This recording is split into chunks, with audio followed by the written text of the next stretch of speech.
नमस्कार दोस्तों, स्वागत है आप सभी का आपके अपने चैनल हमारे संस्कार में। आज हम आपके सामने प्रस्तुत करने जा रहे हैं वैशाख महात्म्य कथा अध्याय 16। राजा पुरुयशा का जो वृतांत कल हमने अधूरा छोड़ा था, उसी प्रसंग को आगे बढ़ाते हुए आज की यह कथा हम आपको सुनाने जा रहे हैं कि पांचाल देश के राजा पुरुयशा को भगवान विष्णु की सायुज्य अर्थात उनके सानिध्य और उनकी निकटता कैसे प्राप्त हुई। 18 महापुराणों में स्कंद पुराण अपने आप में एक बहुत बड़ा पुराण है, जिसे महापुराणों की गिनती में गिना जाता है। यह स्कंद पुराण के वैष्णव खंड के वैशाख महात्म्य के 16वें अध्याय में वर्णित है। ये सिर्फ कथाएं ही नहीं हैं, कई बार कई कथाओं में उनके माध्यम से हमें अपने जीवन की उन समस्याओं का हल मिल जाता है जिन्हें हम ढूंढते ढूंढते परेशान हो चुके होते हैं और हम उनसे बाहर ही नहीं निकल पाते। लेकिन किसी कथा में एक सरल विधि, एक सरल मार्ग ऐसा हमें मिल जाता है कि जिससे हम चुटकियों में उस समस्या से बाहर निकल सकते हैं। यह भारतीय समाज और हिंदू परंपराओं को अपने आप में सहेज कर रखे हुए है।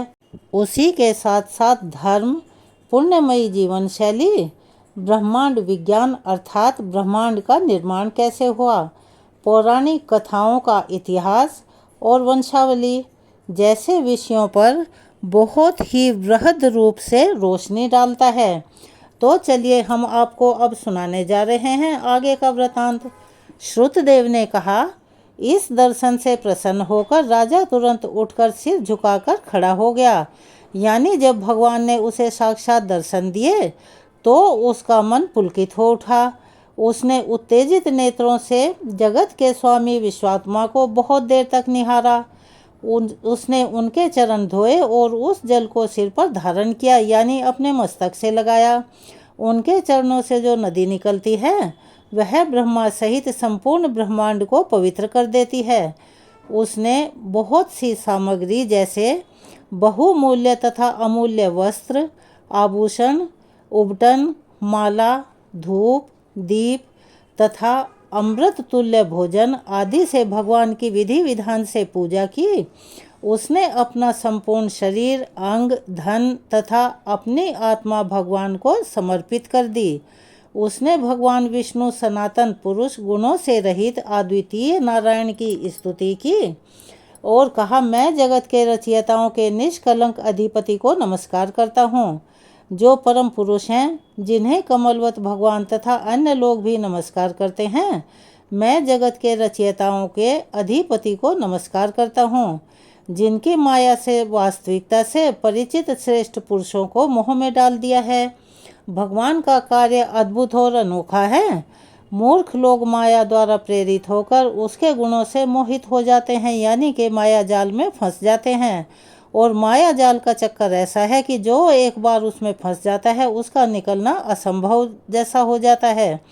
एकमात्र भगवान जो कामनाओं और आकांक्षाओं से रहित हैं, यानी वो इच्छा रहित हैं, उन्हें किसी चीज़ की कोई लालसा नहीं है। वे ही इस दृश्यमान जगत को नाना रूपों में रचते हैं, उसकी रक्षा करते हैं और उसका उपभोग भी करते हैं। वे उससे अपवित्र नहीं होते। हे ब्रह्मांड रूपधारी, आप अपनी इच्छाओं को पूर्ण रूप से प्राप्त करने वाले हैं, फिर भी देवताओं को सुख और असुरों को दुख पहुंचाने के लिए आप हमेशा प्रयत्नशील रहते हैं। इस हेतु उचित समय पर अपने लोगों की रक्षा के लिए आप सत्वगुण को अपनाते हैं। दुष्टों और दुष्टों को रोकने के लिए आप तमोगुण को अपनाते हैं और राक्षसों को बांधने के लिए आप रजोगुण को अपनाते हैं। सौभाग्य से आपका चरण प्रणाम करने वालों के पापों का नाश करने वाला है। जब इसे अच्छी तरह से अभ्यास किए गए और अत्यंत उन्नत परिपक्व योगाभ्यासों के माध्यम से, यानी कि जब तप के माध्यम से हृदय में धारण किया जाता है, यानी कि नियम के अनुसार उन रास्तों पर चला जाता है, तो यह तीर्थों का निवास बन जाता है। अन्यथा लोग इस माया जाल में फंसकर संसार में ही भटकते रहते हैं। जिन लोगों ने भक्ति के द्वारा अपने भावात्मक अस्तित्व को भली भांति परिपक्व कर लिया है, यानी उन्होंने साधना करके अपने आप को एक उच्च श्रेणी का साधक बना लिया है, उन्होंने आपके चरणों का स्मरण मात्र करके मोक्ष प्राप्त कर लिया है। परंतु मैं इस संसार रूपी काले सर्प के पाश में बंधा हुआ हूँ, जिसके साथ बार बार जन्म, बुढ़ापा और अन्य दुख आते रहते हैं। मैं आपके चरणों को भूल जाने के कारण एक योनि से दूसरी योनि में भटक रहा हूँ, यानी बार बार जन्म ले रहा हूँ और अतृप्त रहता हूँ। मेरी लालसा जो कि सांसारिक सुखों की हैं, उसी प्रकार बढ़ रही हैं जैसे चूहे की लालसा बढ़ती है। जैसे कि चूहे को पकड़ने के लिए चूहेदानी में फंसाई हुई खाने की सामग्री देखकर चूहा अपने आप को नहीं रोक पाता और वह उसके लोभवश, उसकी लालसावश उसकी ओर आकर्षित होता है और उसमें फंस जाता है। ना ही आपकी कथा मैंने कभी सुनी है, ना किसी गरीब को दान दिया है और ना ही कोई धर्म का ऐसा काम किया है कि जिसका मैं फल पाने की इच्छा करूं।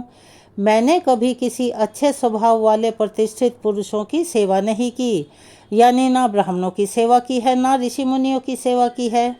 इसीलिए मेरा विशाल धन और वैभव शत्रुओं द्वारा नष्ट कर दिया गया और मैं वन में चला गया। अपने महान पापों को याद करके मैंने अपने गुरुओं को याद किया। जब मैंने उन्हें याद किया तो वे मेरे पास तुरंत ही चले आए। वे दुखी लोगों के स्वजन हैं। उन्होंने मुझसे बात की और मुझे ऐसा कहकर सांत्वना दी। उन्होंने मुझे श्रुतियों में वर्णित उत्कृष्ट वैशाख अनुष्ठानों का ज्ञान दिया। वे स्वर्गिक सुख, मोक्ष आदि जीवन के उद्देश्यों की प्राप्ति के कारण हैं। उनसे प्रेरित होकर मैंने वैशाख मास के महात्म्य से संबंधित सभी शुभ कर्म अपनी इच्छा, आस्था और अपने सामर्थ्य के अनुसार किए हैं। इसीलिए मुझ पर बहुत कृपा हुई है। हे कृपा निधान, ये सब उत्तम धन संपत्तियां प्राप्त हुई हैं। न अग्नि, न सूर्य, न चंद्रमा और तारे, न पृथ्वी, न जल, न आकाश, न वायु, न वाणी और न मन, ये सब आपके समान हैं। सेवा करने पर ये बहुत समय के बाद पाप को दूर करते हैं।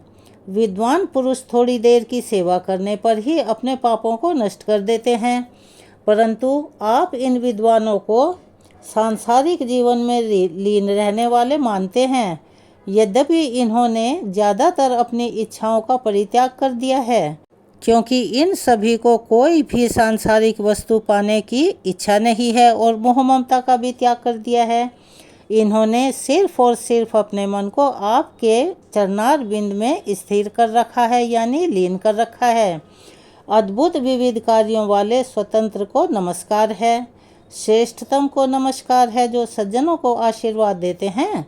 आपकी माया से मोहित होकर मैं अपनी दृष्टि को व्यर्थ की वस्तुओं में लगा देता हूँ। इसीलिए मैं पत्नियों और धन के रूप में गुणों के बीच भटकता रहता हूँ और अपने आप को कभी मुक्त नहीं कर पाता। मैं ऐसा इस तथ्य के बावजूद करता हूँ कि आपके कमल जैसे चरण मूल कारण अविद्या का नाश करने वाले हैं। आप सभी पापों को दूर करने वाले हैं और अशुद्धियों, अज्ञानता से रहित हैं। सुख की इच्छा से मैं पुरुषों और पत्नियों के संबंध में अपनापन रखता हूँ, यानी मेरा लगाव और जुड़ाव उनसे बहुत ज़्यादा है, जो केवल विपत्तियों का कारण बनता है और मुझे उनकी मानहानि का, उनके जन्म मृत्यु का वो हमेशा डर सताता रहता है। जो व्यक्ति सांसारिक कार्यों में तल्लीन रहता है तथा जिसकी तृष्णा और इच्छा बढ़ती जाती है कि मुझे आज ये मिला है, मुझे और पाना है, उसे ना तो चैन से नींद आती है और ना ही उसका कल्याण होता है। यद्यपि मैं राजा के रूप में जन्मा हूँ, यानी कि राजा के कुल में जन्म हुआ है, जो कि अति दुर्लभ है। आप ही समस्त पुरुषार्थों की प्राप्ति के कारण हैं। यह मेरी समझ में पहले नहीं आया, तथापि मैं आपके चरण कमलों की पूजा नहीं करता, क्योंकि मेरा मन मोहग्रस्त है, यानी कि माया जाल में फंसा हुआ है और मैं सांसारिक सुखों का लोभी हूँ। मैं अपने कर्तव्यों का दृढ़तापूर्वक पालन करता हूँ, परंतु सुखों की लालसा उसी अनुपात में बढ़ती चली जाती है। मेरा मन हमेशा सोचता है कि मैंने यह धर्म का काम किया है तो इसका फल मुझे इससे 10 गुना या 100 गुना मिलेगा। मैं फिर से अधिक समृद्ध बनूंगा, मैं आज ही बनूंगा। ऐसे और इसी प्रकार के सैकड़ों विचार मेरे मन को विचलित कर देते हैं। उस समय हे प्रभु, हे जगत के पालनकर्ता, व्यक्तिगत आत्मा पर आपकी कृपा हो। विश्व रूप प्रभु, आपकी शक्ति असीम है। आपकी कृपा से महापुरुषों की संगति होगी, जिससे संसार सागर पापों के खुरों से बना यह छोटा सा गड्ढा बन जाएगा। हे प्रभु, जब अच्छे लोगों की संगति हो जाती है तो मन आपकी ओर स्वामी और स्वामी की ओर झुक जाता है, यानी कि आप में आस्था जागृत हो जाती है और स्वतः ही मन आपकी पूजा भक्ति और अर्चना में लग जाता है।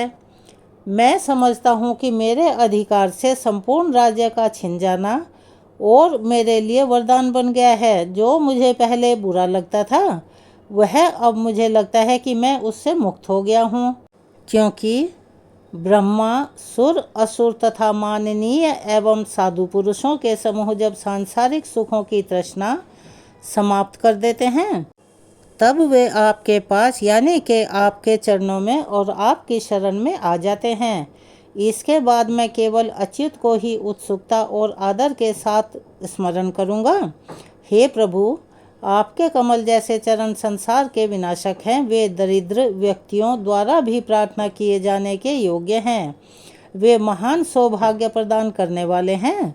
मैं आपके कमल जैसे चरणों के अतिरिक्त अन्य किसी वस्तु की इच्छा नहीं रखता। इसीलिए मैं राज्य, धन, पुत्र आदि की इच्छा नहीं करता। मेरा उससे कोई संबंध नहीं है। जो शरीर सदैव गिरने वाला है, यानी कि उसे नष्ट ही होना है, जो नाशवान है और जिसका कोई भी आधार नहीं है, अर्थात वह क्षणभंगुर है, और जो रजोगुण का फल है, मैं उन कमल जैसे चरण कमलों में निरंतर पूजा करता हूँ, जो मुनियों के ध्यान करने योग्य और वंदना करने योग्य हैं। हे देवों के स्वामी, हे देवों के देव, हे ब्रह्मांड के धाम, आप मुझे प्रसन्न करें ताकि मैं सदैव आपके कमल जैसे चरणारविंद का स्मरण करता रहूं। हे मेरे प्रभु, जगत के पालन करता, हे विष्णु भगवान, इन समूहों के प्रति मेरी आसक्ति समाप्त कर दें। ये समूह पत्नियां, पुत्र तथा धन के प्रतीक हैं और इन्हीं से सभी से प्राणी की मोह माया और उसका लालच बढ़ता है। मेरा मन भगवान के चरण कमलों में लगे, मेरी वाणी आपकी दिव्य कथा की ओर लगे, मेरे नेत्र आपके स्वरूप को देखने में लगें, कान आपकी कथा सुनने में लगे, मेरी जिह्वा आपको अर्पित नैवेद्य की ओर लगे, मेरी नाक आपके चरण कमलों की सुगंध की ओर लगे, मेरे हाथ भक्तों पर बार बार उपटन लगाने के लिए लगते रहें तथा आपके मंदिर में झाड़ू लगाने आदि में लगे रहें। मेरे पैर भगवान के तीर्थों में तथा भगवान की कथा वाले स्थानों में लगे रहें। मेरा सिर आपको निरंतर नमस्कार करने में लगा रहे, मेरा प्रेम आपकी पवित्र कथा की ओर लगा रहे, मेरी बुद्धि आपका निरंतर चिंतन और स्मरण करने में लगी रहे। हे विष्णु भगवान, मेरे दिन आपके धाम में आने वाले ऋषियों द्वारा गाए जाने वाले आपके चरित्रों से ही यानी कथावाचकों के और उन कथाओं को सुनने से आरंभ हो। हे विष्णु, ऐसा एक क्षण भी हो या आधा ही क्षण हो जिसमें आपकी कथाएं ना हों, तो हे विष्णु भगवान, मैं ब्रह्मा या सम्राट के पद की कामना या अभिलाषा नहीं करता, मैं मोक्ष की भी कामना नहीं करता। मैं आपके चरणों की नित्य सेवा और भक्ति की कामना करता हूँ, जिसकी प्रार्थना ब्रह्मा, भव आदि सहित श्री और सुर भी करते हैं। राजा द्वारा इस प्रकार स्तुति किए जाने पर प्रसन्न कमल नयन भगवान विष्णु ने उस राजा से मेघ की ध्वनि के समान शांत और गंभीर वाणी में कहा। क्या कहा? मैं जानता हूँ कि तुम मेरे सेवकों में सबसे श्रेष्ठ हो। तुम इच्छाओं और पापों से मुक्त हो चुके हो, फिर भी मैं तुम्हें ऐसा वरदान दूंगा जो देवताओं को भी नहीं मिल पाता, यानी उनके लिए भी दुर्लभ है। हे राजन, देवताओं के अनुसार तुम्हारी आयु 10,000 वर्ष की होगी। तुम्हारे पास धन संपत्ति के अंबार लगे होंगे। मेरे प्रति तुम्हारी भक्ति हमेशा स्थिर रहेगी, अतः तुम्हें कोई भी स्थिति, कोई भी समय डामाडोल नहीं कर सकता। अंत में तुम्हें सायुज्य की प्राप्ति होगी। इसमें कोई संदेह नहीं है कि जो लोग इस तुम्हारी रचित स्तुति से मेरा स्तवन करेंगे, उन्हें मैं सांसारिक सुख तथा मोक्ष प्रदान करूँगा। मैं उन पर हमेशा प्रसन्न रहूँगा। यह तृतीया संसार में अक्षय नाम से प्रसिद्ध होगी, क्योंकि इस दिन मैं तुम पर प्रसन्न हुआ हूँ तथा तुम्हें सांसारिक सुख और मोक्ष प्रदान किया है। जो अज्ञानी मनुष्य भी स्नान, दान आदि पवित्र कर्म स्वाभाविक रूप से या किसी भी बहाने से या भूलवश या गलती से करते हैं, वे मेरे अचल लोक को प्राप्त करते हैं, यानी बैकुंठ के वासी हो जाते हैं। यदि मनुष्य अक्षय तृतीया के दिन पितरों के ध्यान में रखकर उनके निमित्त श्राद्ध कर्म, पिंडदान, यज्ञ, हवन आदि करें तो उन्हें इससे अनंत लाभ होता है और पितरों की मुक्ति होती है। अक्षय यानी कि कभी ना खत्म होने वाला। संसार में इस तिथि के बराबर या इससे श्रेष्ठ कोई भी तिथि नहीं है। इस दिन यदि बहुत कम भी किया जाए तो उसका अनंत फल मिलता है, यानी वह फल कभी भी जन्म जन्मांतरों तक खत्म नहीं होता। हे राजन, यदि कोई व्यक्ति किसी ब्राह्मण गृहस्थ को गाय दान करता है तो उसे सांसारिक सुख, सभी प्रकार की संपत्तियां और अंत में मोक्ष की प्राप्ति अवश्य ही होती है। इसमें कोई संदेह की बात नहीं है। जो मनुष्य समस्त पापों को नष्ट करने वाला बैल दान करता है, वह मृत्यु से मुक्त हो जाता है और दीर्घायु प्राप्त करता है। यदि कोई व्यक्ति बैसाख मास में मुझे प्रसन्न करने वाले पवित्र अनुष्ठान करता है, जैसे कि तुमने किए, तो मैं उस व्यक्ति के मृत्यु, जन्म और बुढ़ापे के भय को दूर कर देता हूँ। मुझे अन्य सभी महीनों के अनुष्ठानों से उतना आनंद नहीं आता जितना बैसाख मास में आता है। बैसाख मास मेरा सबसे प्रिय महीना है। जिन लोगों ने अन्य सभी पवित्र अनुष्ठानों को त्याग दिया है, यानी वो कभी भी नहीं करते, और जो ब्रह्मचर्य व्रत से रहित हैं, यानी कि अपने गृहस्थ आश्रम में हमेशा फंसे रहते हैं, वे यदि बैसाख मास से संबंधित पवित्र अनुष्ठानों में लगे रहते हैं या भूलवश भी उन्हें करते हैं, तो वे मेरे अचल लोक को प्राप्त करते हैं। बैसाख अनुष्ठान करने वाले पुरुष उस महान धाम को प्राप्त करते हैं जिसे यज्ञ, तप, सांख्य और योग के द्वारा प्राप्त करना अति कठिन है। हे निष्पाप, मेरे चरणों के स्मरण के समान यह मास बिना प्रायश्चित के भी 1000 पापों को दूर कर देता है, चाहे वो इस जन्म के हों या किसी पूर्व जन्म के हों। वन में अपने गुरुओं के कहने पर तुमने बैसाख व्रत किया और जगत के स्वामी को प्रसन्न किया। हे राजन, इस व्रत से तुम्हें सब कुछ प्राप्त हुआ। इस पवित्र व्रत से प्रसन्न होकर मैं तुम्हें दिखाई दिया हूँ, यानी कि मैंने प्रत्यक्ष दर्शन दिए हैं। तुम अपनी इच्छा के अनुसार सभी सांसारिक सुखों का आनंद उठाओगे। वे देवताओं को भी प्राप्त होने में कठिनाई होती है, अर्थात उन्हें भी कभी प्राप्त नहीं होते। देवों के स्वामी जनार्दन भगवान ऋषियों को वरदान देकर सबके देखते देखते वहीं पर अंतर ध्यान हो गए। हे राजन, यह सुनकर वह श्रेष्ठ राजा अत्यंत आश्चर्यचकित हो गया। वह खोई हुई संपत्ति को प्राप्त कर लेने वाले के समान प्रसन्न और शरीर से बलवान हो गया। प्रतिदिन उसे महापुरुषों और अपने गुरुओं द्वारा ज्ञान प्राप्त होता रहता था। वह पृथ्वी पर अपना मन लगाकर तथा उन्हीं को अपना सबसे बड़ा आश्रय मानकर राज्य करता था। राजा को वासुदेव से बढ़कर कोई भी प्रिय नहीं था, जिनके संपर्क मात्र से ही उसकी पत्नियां, मंत्री, पुत्र आदि प्रसन्न हो जाते थे। उसने बैसाख मास में बताए गए सभी पवित्र अनुष्ठानों को बार बार किया और जब तक वह जिंदा रहा तब तक करता रहा। उसके पुण्य के फलस्वरूप वह पुत्रों, पौत्रों तथा अन्य लोगों से घिरा हुआ था, यानी कि उनकी वंशावली दिन दूनी रात चौगनी बढ़ रही थी। उसने अपनी सभी इच्छाओं का आनंद लिया, जो देवताओं के लिए भी दुर्लभ थी। अंत में उसने भगवान के साथ चक्र धारण करके सायुज्य प्राप्त किया। हे प्रभु, हे जगत के पालन करता, हे विष्णु भगवान, जो लोग इस महान कथा को पढ़ेंगे, सुनेंगे या दूसरों को सुनाएंगे या इसे सुनने के बाद हुंकारा भरेंगे, वे पापों से मुक्त हो जाएंगे और फिर भगवान विष्णु के महानतम लोक को प्राप्त करेंगे। तो ऐसी है इस कथा की महानता। हमें उम्मीद है कि आपको यह कथा अच्छी लगी होगी और इसे सुनने में आपको शांति और आनंद का अनुभव हुआ होगा। अगर आपको यह कथा अच्छी लगी तो कमेंट्स बॉक्स में अपनी राय अवश्य ही लिखें। अगर आप चैनल पर नए हैं और आपने चैनल को सब्सक्राइब नहीं किया है तो प्लीज़ चैनल को सब्सक्राइब करें, वीडियो को लाइक करें, ज़्यादा से ज़्यादा शेयर करें ताकि हम आपके लिए जो कथाएं, जो जानकारियां लेकर आए वो आप तक निष्कंटक पहुंच सकें। बेल आइकन को भी दबाना ना भूलें। अपना प्यार और सहयोग हमें ऐसे ही प्रदान करते रहें।